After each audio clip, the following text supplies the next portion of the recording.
All right. Hello, everybody. Welcome to our third episode of Ladies Night. I'm Allie, and I will be facilitating our lovely conversation tonight and hosting. Thanks for joining us, Melissa and Delia. How are you, Melissa? I'm awesome. I mean, there's a White Sox game. Well, tonight, when you see this tomorrow, I guess it'll be a doubleheader, but it's a Sox-free night. Yeah. Now you get to fill it with Sox stuff by talking about that. That's true. But at least we can't lose another game tonight, right? Yeah. No, very true. Very true. Delia, how you doing? Good. I'm starting the conspiracy theory. Maybe the sad father was like, I've had it. I'm going to pull a Bull Durham. Like, not even the players. He was just like, I'm fed up. Let's just flood the field. It's interesting because I don't live very far from the stadium, and I had called my mom earlier today. She's like, "Oh yeah, it's supposed to like storm tonight," and so I can hear the wind whipping outside. Like it is very windy, but like there's nothing precipitation wise happening. So I don't know if the forecast rapidly changed or. I think it was probably because like maybe like a surround like DeKalb County was like, hey, like we have a tornado watch, and then here it's been like tornado like winds, even though I'm surrounded by buildings. It's still not like the wind gets it, but yeah. Walking my dog was not fun with like some of the rain pelting my face. So wouldn't that be so fitting though? Like if they would have the game and there had been like a tornado warning or something and everybody had to like huddle and that would just be a perfect thing for perfect storm. Yeah. Oh yeah. Well, at least everyone's inside and safe from winds and all of that good stuff. But speaking of stadiums, Jerry's trying to get a new one.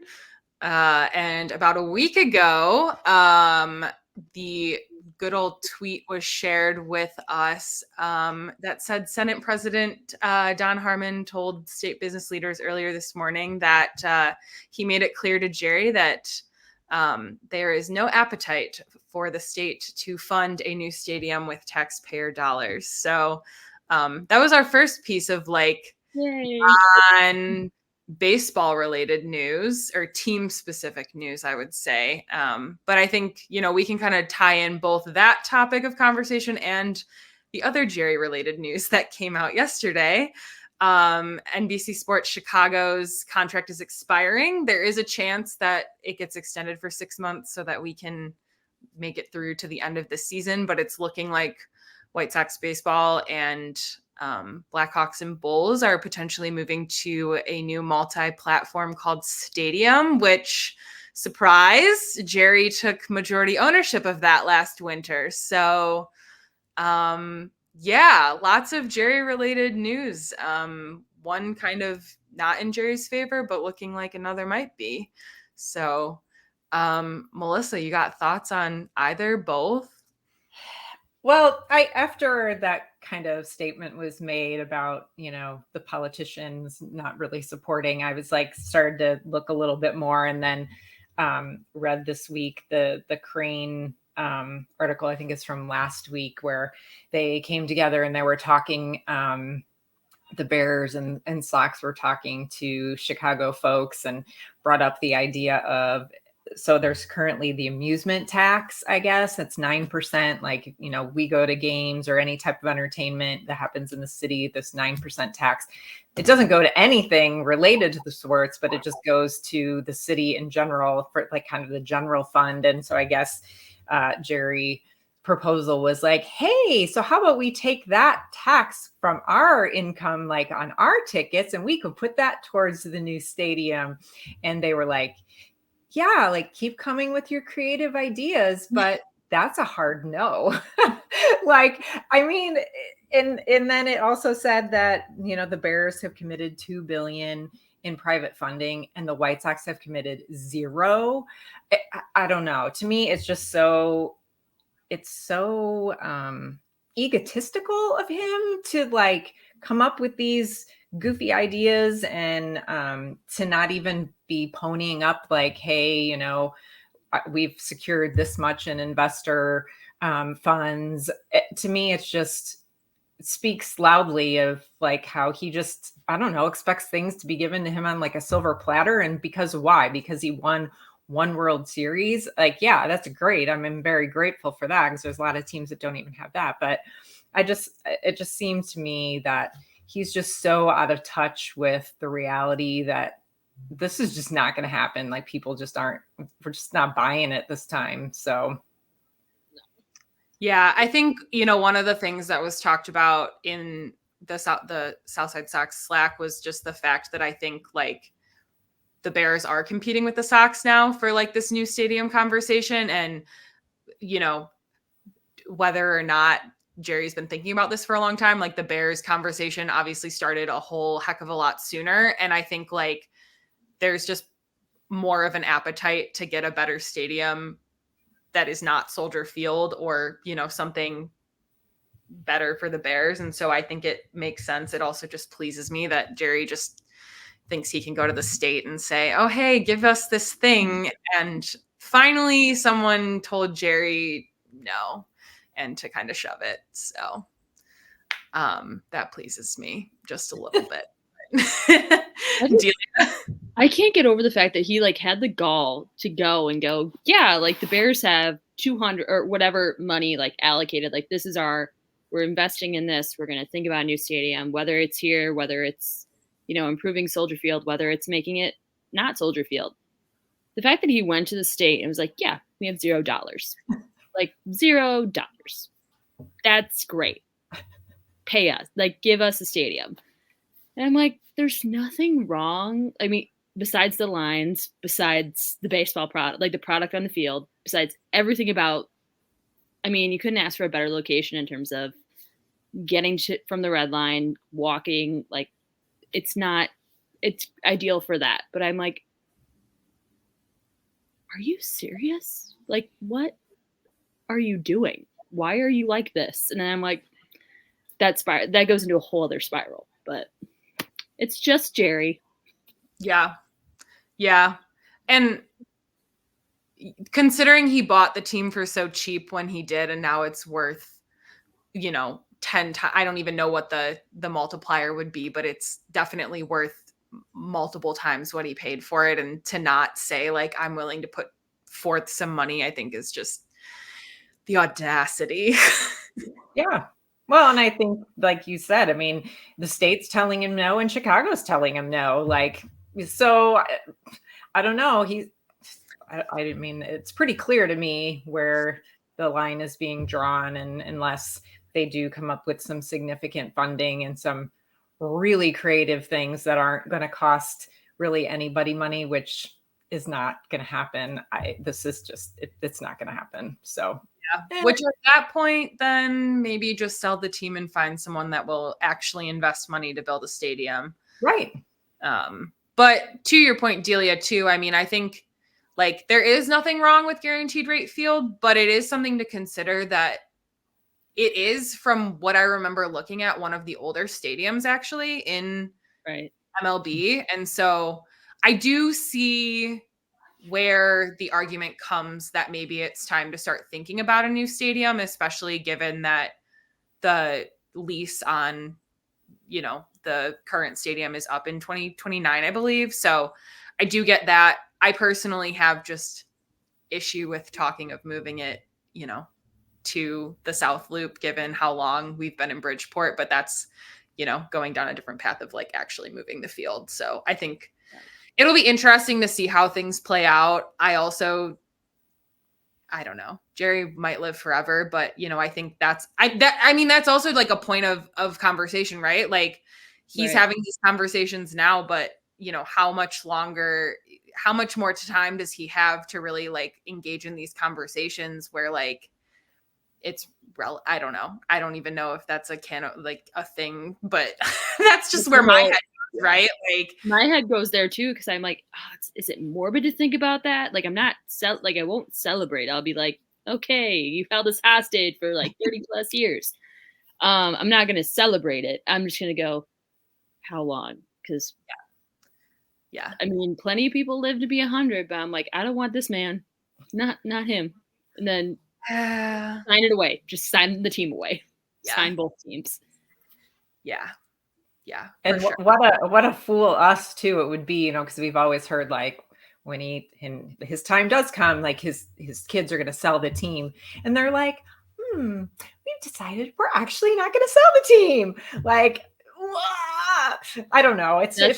That's where you take in questionable motives to be like, oh, don't worry about this. We're going to have our lawyers look it over and then sign them out. Just sign them out of the will. Yeah, you can dream, right? Yeah. Well, Jerry's main focus has been the White Sox because he didn't really care about the Bulls, right? And then he let his other son take the reins of that because he actually cared about the Bulls. So, I think it will be, when that day comes, it will be very interesting to see how that plays out. Especially, I think just like this all bleeds into the talk of new stadium. Could they potentially move? All of that. Like, how does that all work into a potential sale of a team and all of that? But for now, we're staying put, I suppose. So, lots of unknowns and lots of speculation, but like how you led into it all, I mean, he's pretty much got the big middle finger from the state, and that's huge. Yeah. So I think that between that and then Chicago being like, you're really creative, but come back. I think that, I think this is probably pretty dead in the water for the time being. So, and props to them. Bully the billionaires. Please do that. Yeah. Do not feel sorry for them and bully them. Yes. But on the flip side of that, talking about the White Sox potentially moving broadcast channels, maybe no more Chuck Garfien and Ozzie Guillen on the pre and post game. I shouldn't cross my fingers like this, but I would just like to bar on this. There are NBC sportscasters that are like really good at their jobs, and working for the Hawks this past 2 years, I'm like, there have been some great, they signed the radio team. I'm like, awesome. Keep them as long as you can. Keep them as long as you can. But there's also okay, enough with I try to be as positive about the White Sox as I can, but I can't handle the Stone Pony and script. I'm like, I'm good with them leaving. I'm good with them. I'm good with switching broadcast channels. But it's people that I know that work them. I don't want them to lose their jobs, and I want them to stay put. I want them to switch to stadium if possible. So it's people that I personally care about. That. Yeah. I think it is a great tragedy that, these good people that work at NBC Sports Chicago would be potentially losing their jobs in a shift to a new network. I briefly read the Sun-Times article that came out.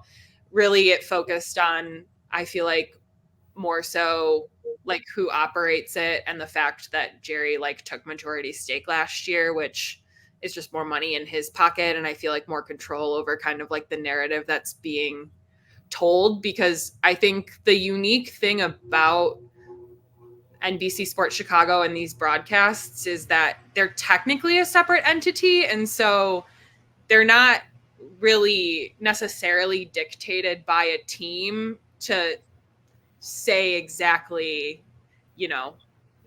what they, oh, we're doing great. Although Chuck Garfien and Ozzie will carry water till the day they die, probably, about how things aren't as nearly as bad as they look. But they're worse.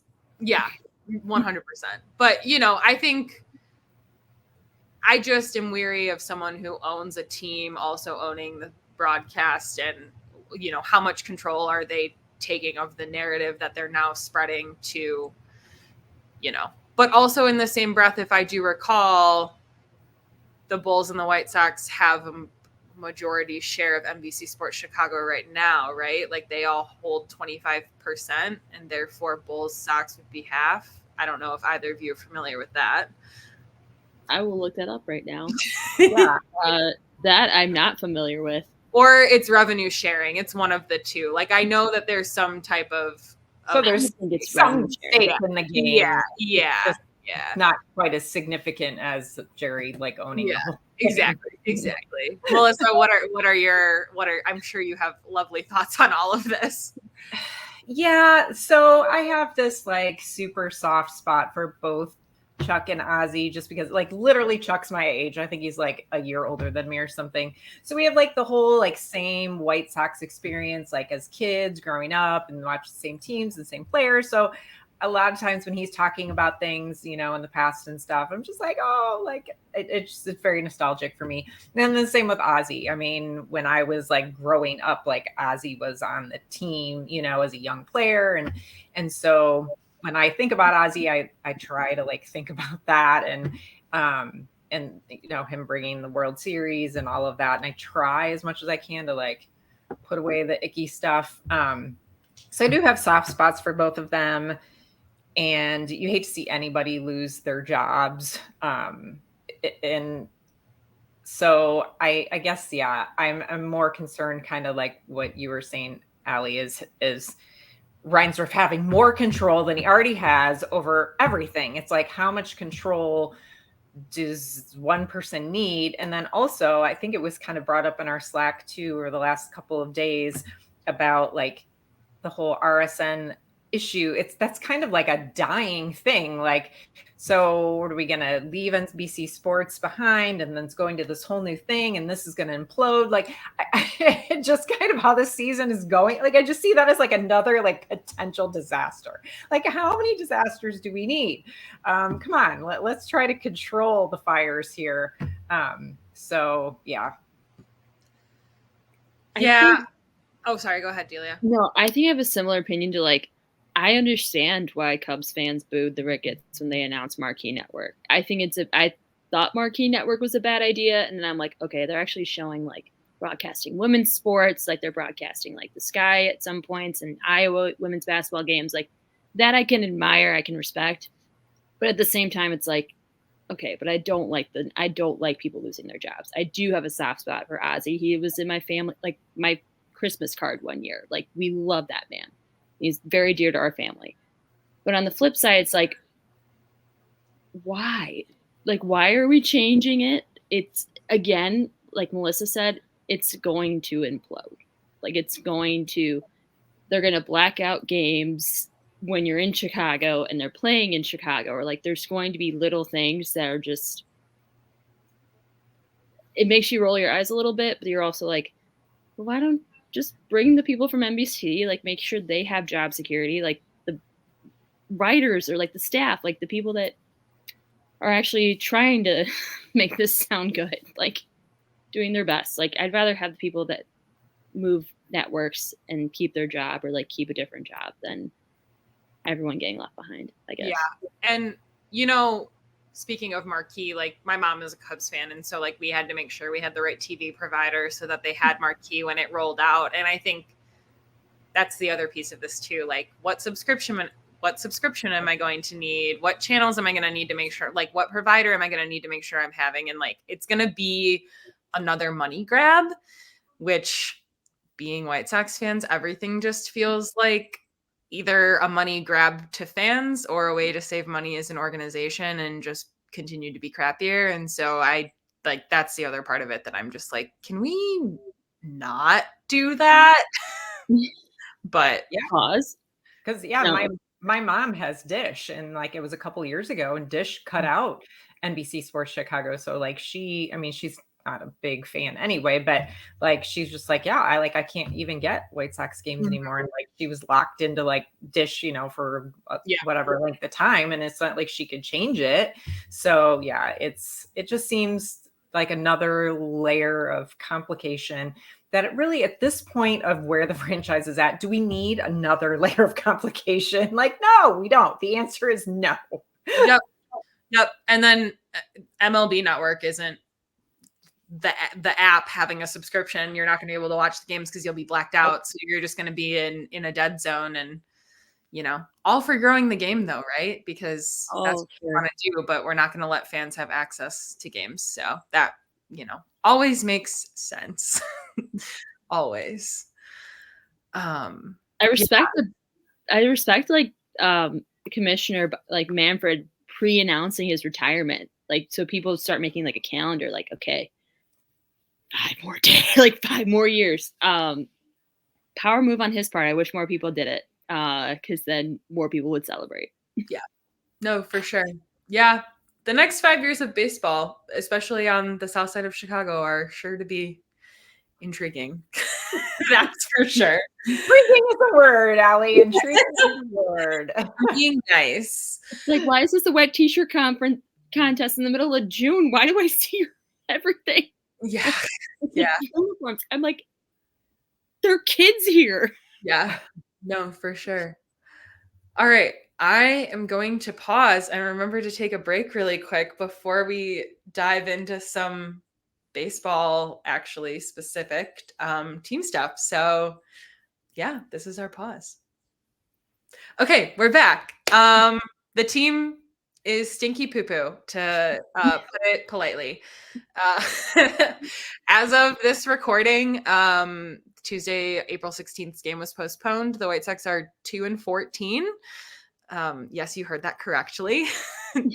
Per a lovely Bob Nightingale tweet last night, the White Sox now join the 1907 Brooklyn Super Bass as the only team in MLB history to be shut out 6 times in their first 16 games. It is the worst start to a season, I believe, in franchise history. It is atrocious. Yeah, how we feeling? Just overall in general. To me, it's a very weird. It's like we're living history. It's like the bad history, but like to truly understand that, being 52, and I mean, yeah, I've been a fan of my whole life, but I don't really remember baseball until I was like, like 10-ish or whatever. So for like 40 some years of being alive, like this is legit the worst baseball team I've ever had to watch. That's so bizarre to me because clearly in years past we've been like, oh, they're so bad, in 2018, the rebuild and all that. And certainly in the 80s after 83, the Sox were significantly bad for a long time until basically like 1990. So I've watched some bad baseball, but this is almost unwatchable. I mean, because at least at other times in our history, if we've not been good, you're like, oh, well, there's still some chance of home runs, or, like there's a chance that'll be kind of close. Like every night, like they're not going to score any runs. Like how are you going to win a baseball game if you legitimately cannot score any runs with like 6 people on the starting lineup every night hitting 200 or under? Like it's just really hard to wrap your brain around. Or like when you're on coverage and you're like, I gotta recap this game, like I have to try to find like something nice to say. And thankfully we've had a few bright spots, especially on the pitching side, but on the offensive side it has just been completely miserable to watch. Yeah, I've not caught a ton of games, just my schedule's been a little crazy, but from what I've seen, like other than a couple of blowout games where we've given up like 10 or 11 runs, like the pitching has been seemingly holding it down to an extent. I feel like we've had some pretty low scoring games, and at the very start, like the first like week and a half, there were quite a few like 1-run games too. Like the pitching was definitely keeping us in there, but yeah, again, there's just no offense, and it's just incredibly disheartening. And I knew going into the season it was going to be bad. And so because my expectations were already on the floor, I was just here for vibes. I'm like, I live in a very convenient location where it's very easy for me to get to guaranteed rate. I'm not going to a game to see a win. I'm going to hang out. I love the atmosphere of baseball, and I think I can at least commit to that. And I almost am taking enjoyment in being this bad in a sense, just because it's laughable. And if I don't laugh about it and see the humor in it, then what am I to do? And I personally am like rooting for 120 losses this season. I think it would just be absolutely hysterical and take pride in being bad, I suppose. The one thing I don't want to hear is how close we are, or like, I think we're moving to a path of moving away from that narrative, or so it seems based on my Twitter feed. They've stopped feeding us the BS of that. But if we can just commit to being bad and maybe just having some like good vibes, like I'm fine. I'll enjoy myself. Yeah. like Allie said, I'm gonna go to games. Like I'm probably gonna go to some of the theme nights. Like I do love their theme nights, and I think they do a great job with some of them. I'm upset that my dog and I are not gonna be in attendance for Dog Day. They need to stop having it in late April. Like move it to August or like a convenient time. And during the week, isn't it? During the week, weekend? it's a Tuesday, I think, or something like that. It's like an inconvenient weekday. I'm like, just schedule it like we're bad. Schedule it for like a Saturday. Like my dog doesn't like being up early. Neither do I. So, but again, like I'm there to see my friends I've made along the last few years. I was actually at the game where Andrew Benintendi bunted and then scored, and I'm like, what? I was in line for that entire thing. So the one positive thing he does, I'm not even in my seat for. But it's just disheartening. And again, like I laugh about it's laughable so you don't cry. Like I am a crier. I get emotional over sports. I will always be emotional over sports. So like this is like, oh my God, this is my childhood favorite team. I'm like, thank God I'm used to this. Like, thank God. Because you see like the people who are like, oh my God, like on the Hawks side, like the rebuild or whatever. I'm like, hey, it's all good. At least y'all can do a rebuild. Like you can successfully come on the other side pretty successful. I've been hearing about a rebuild and I'm starting to go, why don't I just go in and fix it? Like obviously the pipe, like everything's leaking, everything's flooding. Why not just go in and fix it? Like, but don't worry because we just signed Tommy Pham to a minor league deal and he's going to fix everything.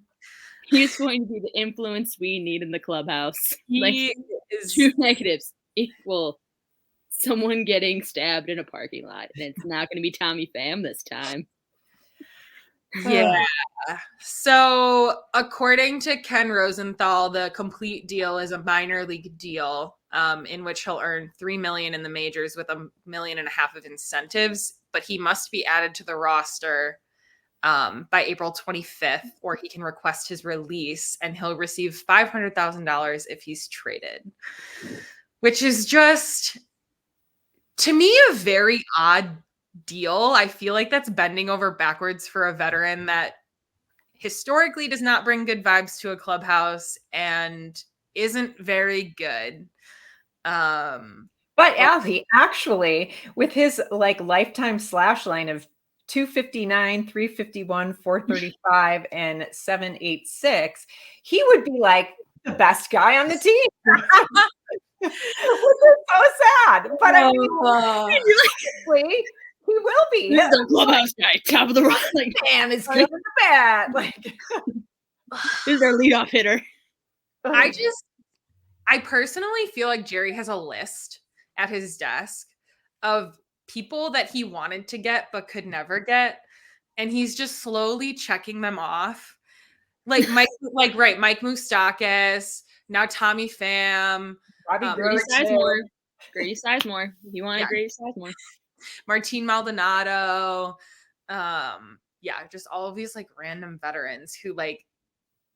There's a Paul DeYoung too. Like he falls on the list there, and there's a difference between signing a veteran who is like proven good vibes, pretty consistent, and then signing Tommy Pham. And I don't know how many more of these random crappy signings I can get through.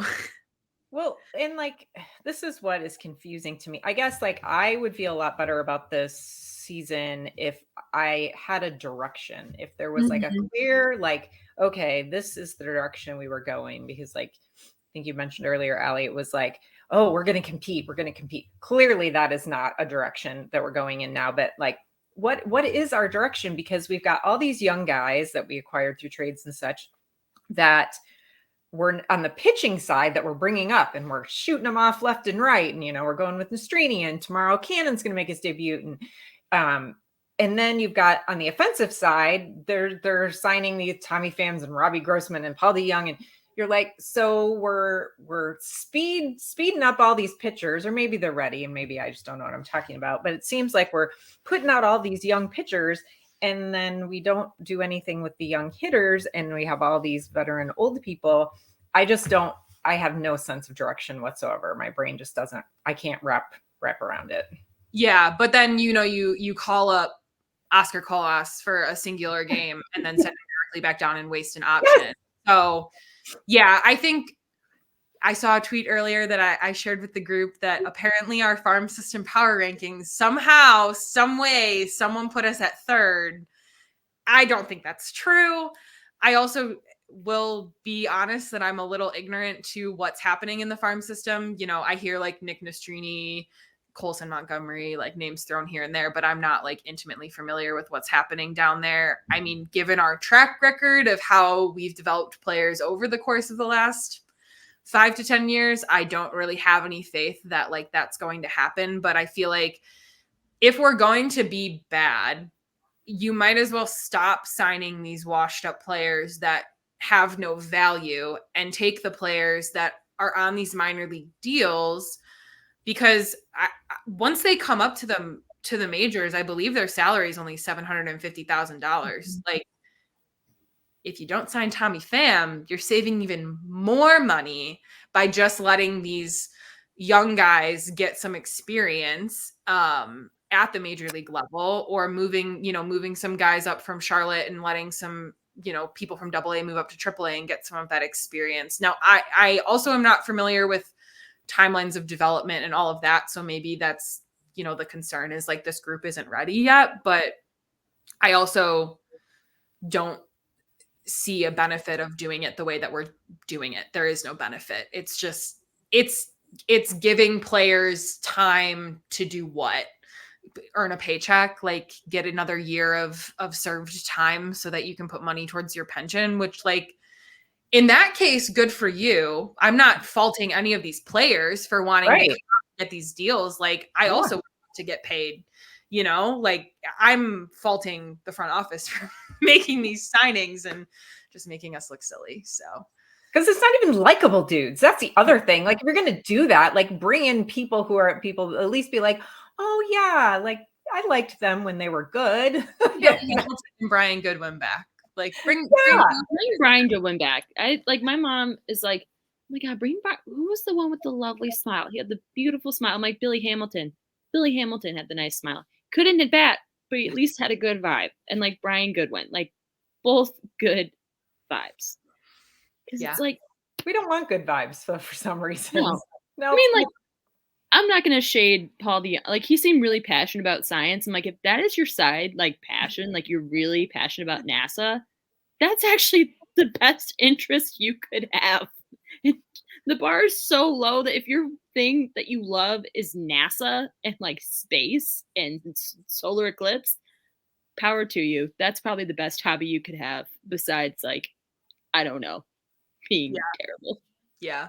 I do have to say though, because this team is so uninteresting, I have noticed the social team posting just some more content of just like the players trying to match the dogs with their owners, and just some more like laid back, get to know player content, which I appreciate. I think one of like my criticisms of the White Sox has been their lack of playing into more of the content game in terms of like Instagram reels and TikToks and those types of things, and like being on trend. And so it's nice to see them do some of these things and get to know these people on like a more, you're not on the baseball field. Because let's be honest, like I don't care what they're doing on the baseball field. I really just, I like to see like that side of things. Obviously, I do also wish the product on the field was better, but if I can't have both, then I will take what I can get.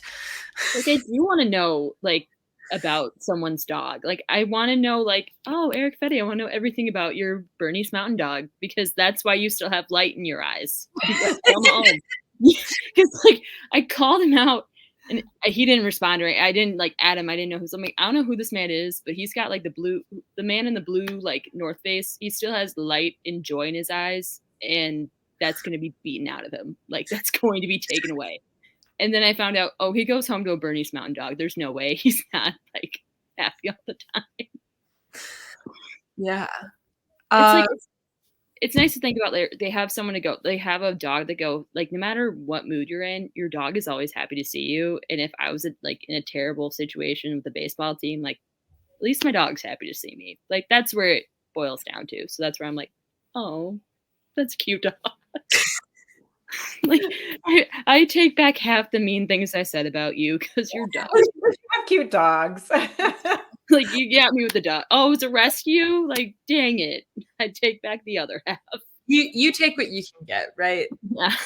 Yes, we have to at this point because what else are we gonna do? And Might as well compete to who can drink like the campfire milkshake the fastest. Like do that kind of content. That'd be funny. that would be really funny, actually.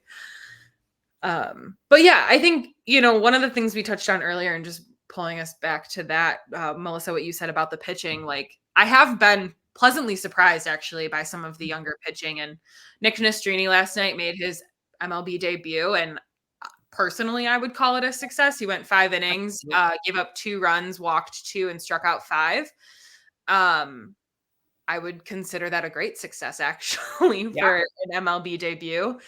And they, are playing the Royals this week, and credit to the Royals. When I actually saw them play in New York on Friday against the Mets, and they were coming off a 7-game win streak. So, I mean, they're also off to a hot start and very talented team. So to hold them to 2 runs and only give up a home run to Vinny Pasquantino, I think is to be applauded. So I don't know if any of you guys, I was unable to catch the game last night, but were any of you guys able to catch his start?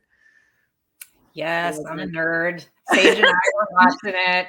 I mean, he retired I think it was the first 11 batters. Oh, wow. You're like, what is this happening? I mean, with 5 Ks, I mean, it was his command was amazing. His slider was A+. If he can continue to do that, he's going to be a really special major leaguer, and he also seems like one of the super likable guys too. They have done a little bit social media and spring training and stuff with him too. So like, you just really want to pull, and that's where I am at this point. Like, I really want to pull for some of these young guys like Jordan Leisure. When's this guy ever out of the bullpen going to give up an earned run? I'm pretty sure he still hasn't. He is still at a 0 ERA. Yeah. So that's like super exciting to me. So that's kind of where I'm like putting my energy is into watching, like tomorrow, I think I'm covering the game now, but I want to watch Cannon. Like that's going to be another, he had a really great spring too. So let's see what he can have. And, if we can have Nastrini and Cannon in the starting lineup and Crochet, I mean, that could be a really exciting thing. But then I need to see the plan of how the offense is going to give me the offensive plan. Yeah, I have never, I will be completely honest, I didn't even know there was a man named Jonathan Cannon in our system. But yeah, I'm excited to see him go. It looks like he's number 11, I think. Yes. Of our 100. Oh, well, that's incredible. And we actually developed him, Allie. We actually developed him. So I think 2021, 2022 draft, we got him. Okay. So, hey. We developed one pitcher. Well, especially Nick Nastrini so far is looking good. So maybe no. I thought he was acquired in a trade. Oh, never mind. Dodgers. Ignore me. Yeah. Well, we got him for Lance Lynn, I think. Yeah, him and Leisure came over from the Dodgers. Shows how much I know. Yeah, the other one that I've heard, the other one that I've heard rumblings about is Noah Schultz, who I think is in Charlotte right now. So I'll be excited to see when he comes up. But so far, I mean, we talked about it earlier. Like, I would just love to see some of these young guys get the opportunity and to play and to show like the stuff that they've worked on and developed. So, I mean, this is not a young guy. This is someone who's been, in the league and had his ups and downs. But I just want to briefly touch on the success that Michael Kopech has seen recently. He was touching 101 last week, which was incredible. I just briefly looked when I was pulling up Nick Nastrini's line from last night, but his ERA is like a 1.93. And I think maybe he's finally settled into a role, hopefully, question mark. Yeah.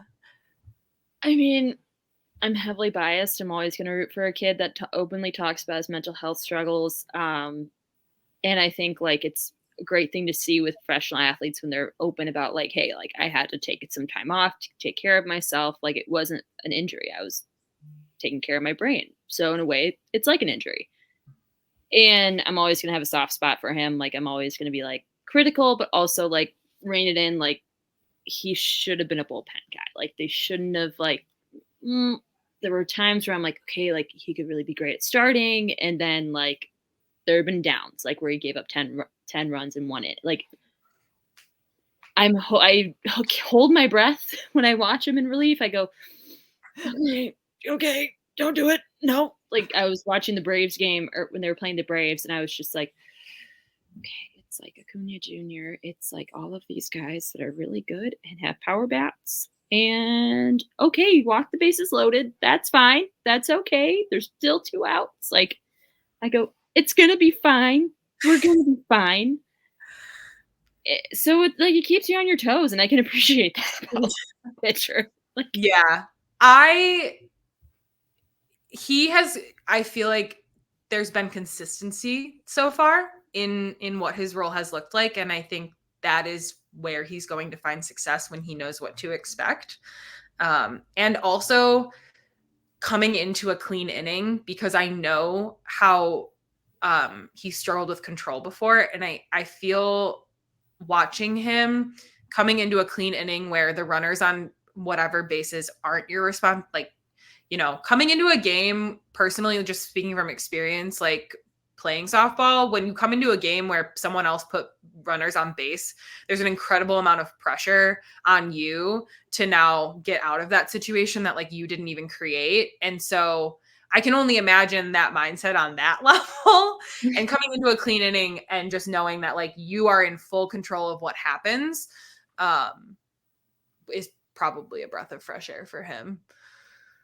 Well, and we've also known too that he's always had the stuff. And so if he knows that I'm the 9th inning guy and I got 3 outs to get and I can put 110% behind those 3 outs, I think that is a really, I don't know, it's like a really solid mindset. And I think a really good approach that it seems that he has wrapped his brain around, because he looks more confident when he goes out there in that closer role, that closer mentality, that I can take my 110% in this very, small sliver and that he can get it done. So I hope that just continues to build for him, because he, like you said, Delia, he's always been really open about, the personal stuff. And I know that's hard for people in general, let alone a male professional athlete, to discuss. So if you can have somebody like that on your team or in the sport,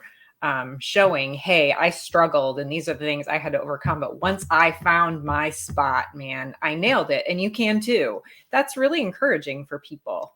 So, and especially like younger players, like knowing that, I mean, again, if I could wax poetic or like speak positively about one man, it's going to be Liam Hendricks and it's going to be Bobby Jenks, like 2 men who went like through respective hardships at different points in their life, but still came out on the other side. Like even if they didn't win a championship, they still came out. This is my role. I'm the 9th inning guy. Like if he's the if like Kopech is the unofficial closer, I'm like, that's a good, and he knows, like he's confident. The confidence that he has when he knows he has his stuff is great to see. And it's something that I love seeing. So I'm like, you have it. You're like this close, buddy. I was like, why are you talking? And she's guilty of yelling at the TV too during games. I'll just go, you got it. You got it. You're this like you're this close, buddy. It's like cheering like they're your personal friends, but it's not at all. Just going like, you got it. It's really interesting to me, like something I have been thinking about as it pertains to Kopech is that when we like Kopech and Crochet both I feel like were these people with high speed, but they wanted them to be in starter roles. And we saw Kopech get moved up to a starter role and Crochet go to the bullpen.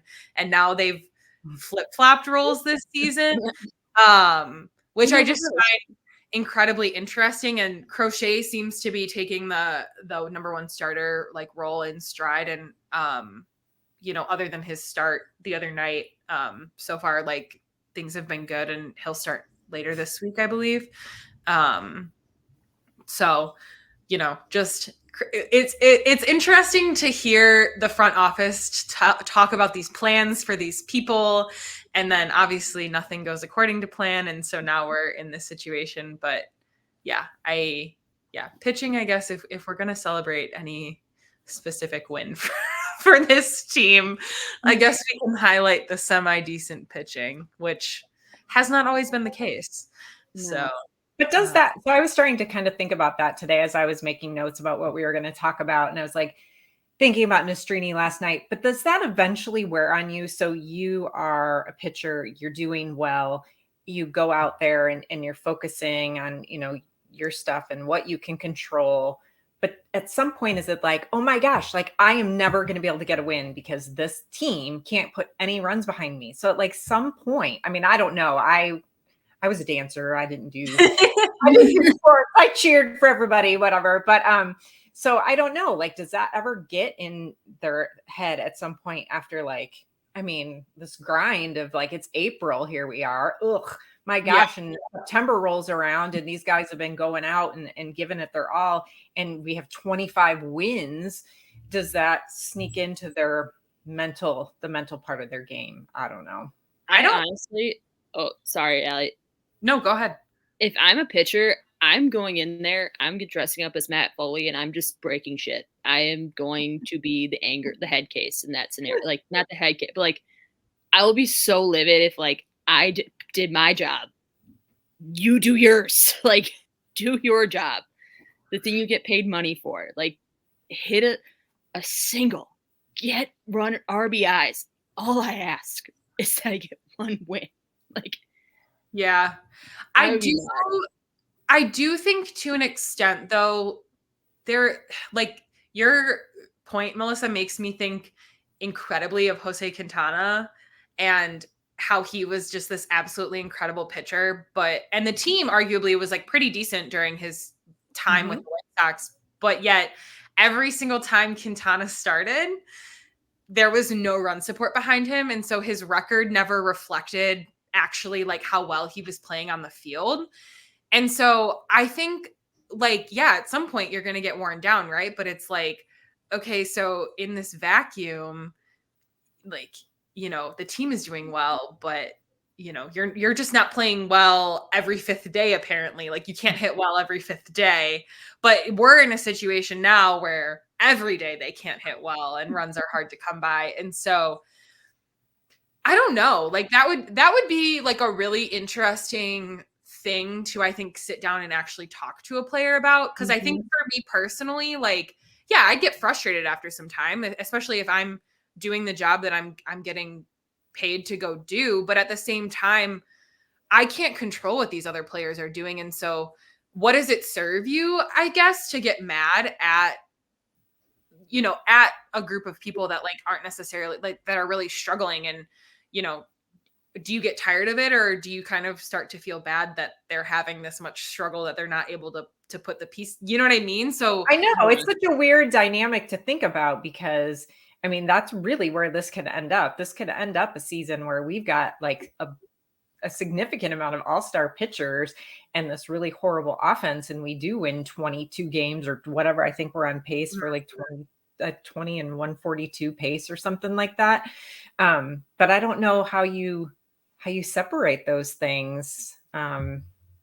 Maybe somebody will share the plan with them, and that would make them feel better. Like, you're really good and the pitching is really awesome, and we do have this plan for the offense. We can't really share it with you, but we have a plan. Maybe it'll be like a Taylor Swift album release where there's like little Easter eggs, and we're supposed to do like every fifth word or every fifth clue and go insane. Like, all right, thanks. That's the word of the day. Like that's the fifth clue. It's Um, fast. It's They're fast. following the motto of fast, Melissa, and that's just what they're gonna ride by.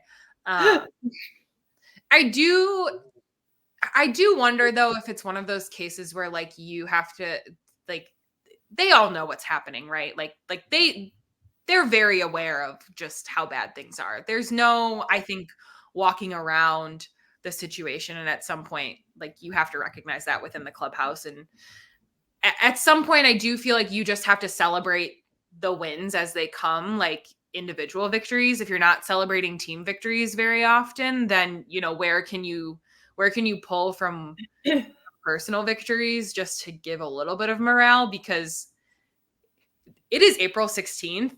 If this is the pace at which things continue, it's going to get very doomy and gloomy, not just from a fan perspective, but I could not imagine being a player on that field, continuing to do that day in and day out. So I am curious to see like what is the conversations that are being had to kind of keep morale up, not only from like a pitching perspective, like I'm going out to do my job, but also from just a defensive and an offensive player. Like how are we keeping the vibes good enough that you're feeling confident enough to hopefully go out and make something happen? You know what I mean? So yeah, that's an interesting can of worms to crack. Maybe someone with a press pass can start asking us Gosh, you were like reading my mind. I'm like, oh, I just we put have in the ability press to pass ask and like questions. Yeah. sloppily I put press pass and like crayon, it's spelled wrong, and then I have a picture of myself. They wouldn't question it. That's the sad part. You're like, yeah. I am self. Yeah. No, that was a very, man, I never even really considered that, Melissa. So thank you for bringing that up. Yeah, sure, no problem. Yeah. That is all of the topics that I had for this evening. So I'm thinking we can wrap it up unless either of you have anything in particular you wanted to bring up before we sign off here. No, I don't think so. I think we covered No. all the good, the bad, and the ugly. Yeah. It's all pretty ugly. Let's not lie to ourselves. Yeah, it's pretty bad. We did talk a little bit of good. So yeah. No, I'm pleasantly surprised by some of the pitchers this season. So I hope that continues. And yeah, well, thank you guys all so much for joining me tonight.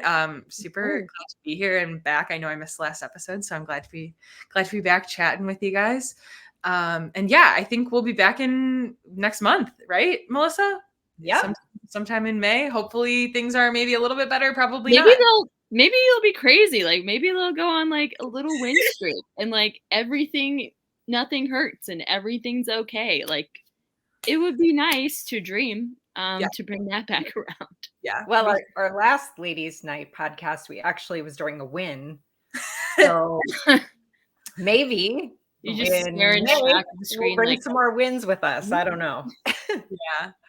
All right. Well, we will see you all next time. Thank you so much for joining Ladies' Night. Until next time. All right.